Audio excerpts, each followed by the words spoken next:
Ok, vou criar uma história, eu vou narrar uma história, e quando eu apontar para um desses banners, você diz o que está escrito lá. Eu preciso de você para a reunião ficar bem interessante. Vamos lá. Vamos ensaiar.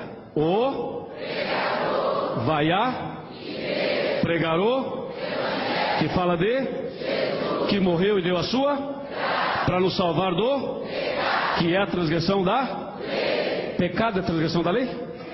Pecado é transgressão da lei?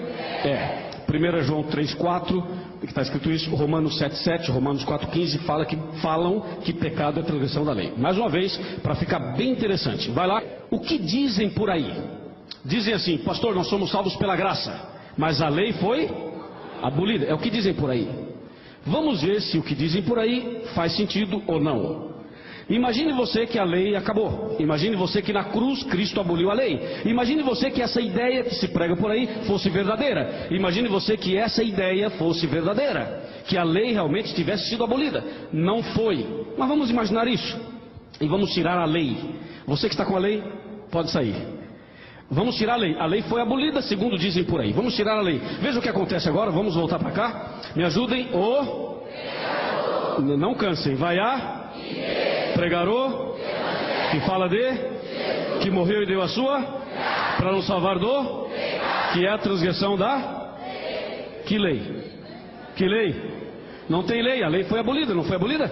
Bom, se a lei foi abolida, olha aqui meus amigos, se não tem lei, não tem o quê? Está fraco, se não tem lei, não tem o quê? Por quê? Porque pecado é a transgressão da, se a lei foi abolida, não existe mais pecado, é como um semáforo. Você está dirigindo o carro, não tem semáforo, pode passar. Ou se tem o semáforo, sinal verde passa, amarelo, presta atenção, vermelho para. Tem lei, tem que obedecer. Transgrediu, leva uma multa. Se tem lei, tem pecado. Se não tem lei, não tem pecado. Percebeu? Não há lei, não há pecado. Então você que está com pecado, não vai estar mais com pecado. Agora você vai um pouquinho mais para lá. Você percebeu, se tirar a lei, o que acontece? Se não há lei, não há pecado. Olhem para cá. Vai a pregarou, que fala de, que morreu e deu a sua, para nos salvar do. Olha o problema. Não dizem por aí que nós somos salvos pela graça? Sim ou não? Sim. Dizem, somos salvos pela graça. Ok. Mas se nós somos salvos pela graça, somos salvos do quê? Do pecado. E o que é pecado? Transgressão da lei. Mas se não tem lei, não tem? De novo, de lá para cá. Se não tem lei, não tem? E se não tem pecado, não tem? Ficou feio isso. Porque você falou que se não tem pecado, não tem graça. Você percebeu isso? Quer dizer que só tem graça se tiver pecado? Olha, pastor Maurício, o que está acontecendo aqui. Vamos de novo. Vamos corrigir, irmãos. Dá tempo. Vai lá. Se não há lei, não há? Se não há pecado, anula a. Agora melhorou. Então é o seguinte: dizer que somos salvos pela graça sem a lei. Olha para mim. Essa câmera pode ser? Dizer que somos salvos pela graça sem a lei é uma desgraça. Entendeu? Por quê? Se você tira a lei, não tem pecado. Não tem pecado, anula a graça. Então, quem é salvo pela graça é salvo de alguma coisa. Salvo do quê? Do pecado. O que é pecado? Transgressão da lei. A lei foi abolida, não tem pecado. Não tem pecado, não tem graça. Acabou. Olha onde o Satanás quer chegar. Porque o inimigo, quando mexe na lei, ele quer mexer em outra coisa, meus amigos. Presta atenção aí. Vamos lá. Vai a pregarou, que fala de, que morreu e deu a sua. Vocês perceberam que está perdendo a graça, né? Porque olha, se não tem lei, vamos de lá para cá. Se não tem lei, não tem? Está fraco. Se não tem lei, não tem? Se não tem pecado, anula? Se anula a graça, Cristo morreu em? É aí que o Satanás quer chegar. É aqui, ele quer mexer em Jesus Cristo. E fica enganando o povo ao dizer assim: não, sou salvo pela graça, mas a lei foi abolida. Isso é um argumento errado, é antibíblico, está errado. Porque se não tem lei, não tem pecado. Se não tem pecado, anula a graça. Se anula a graça, Cristo morreu em vão. O inimigo quer mexer no sacrifício de Jesus.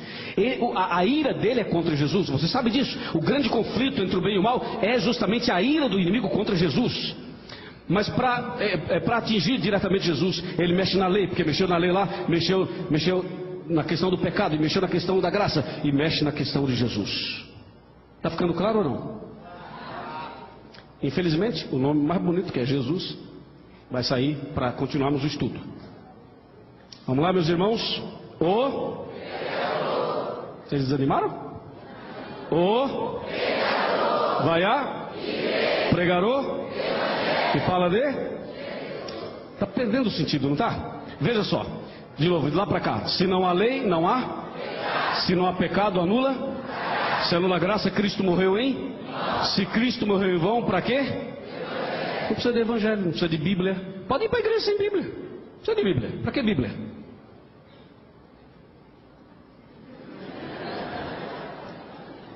Para que evangelho? Não precisa de evangelho. A gente põe aí um vídeo, entendeu? Vamos botar um vídeo, um som, vamos dar uma dançadinha em nome de Jesus. Para que Bíblia?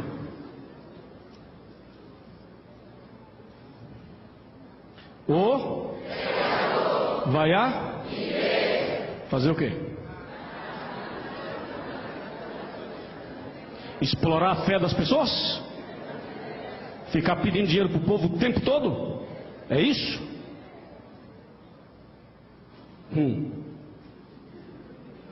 Chega mais perto.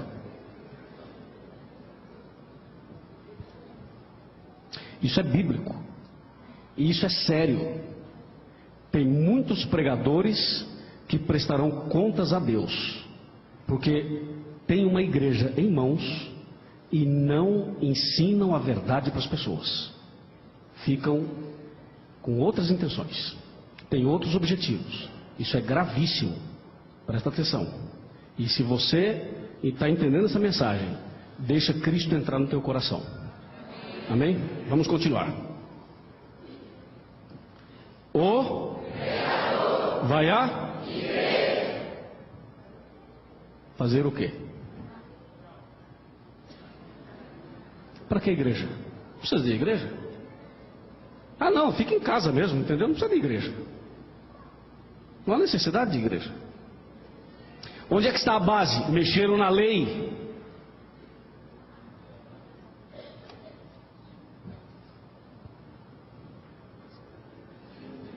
Chega mais para frente. Qual é o seu nome? Dilermano. Dilermano. Tudo bem? Tudo ótimo. Tá fraco? Vai fazer o que o coitado ali? Né, Dilermano? Fazer o que? Você e eu, né? Porque você... O que o pregador vai fazer? Aí complicou tudo, entendeu? E a igreja, irmãos, está virando outra coisa menos igreja. Qualquer um. Não precisa de pregador. Acabou. Então, vamos embora? Vamos embora. Não precisa de pregador. Não vou pregar mais. Acabou.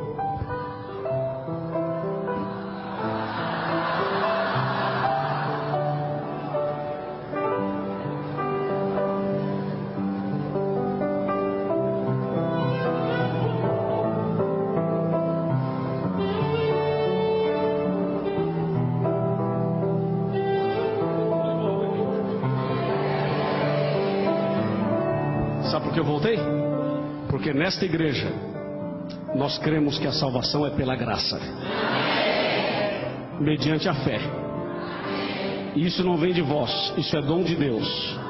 E nós cremos que a lei, os 10 mandamentos, escritos pelo dedo de Deus, estão em vigor até hoje.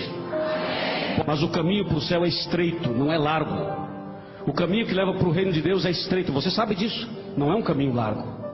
Se a pessoa quer um caminho largo, aí muito bem, pode ir para qualquer lugar. Mas se quer um caminho estreito, então Deus está nos mostrando o caminho.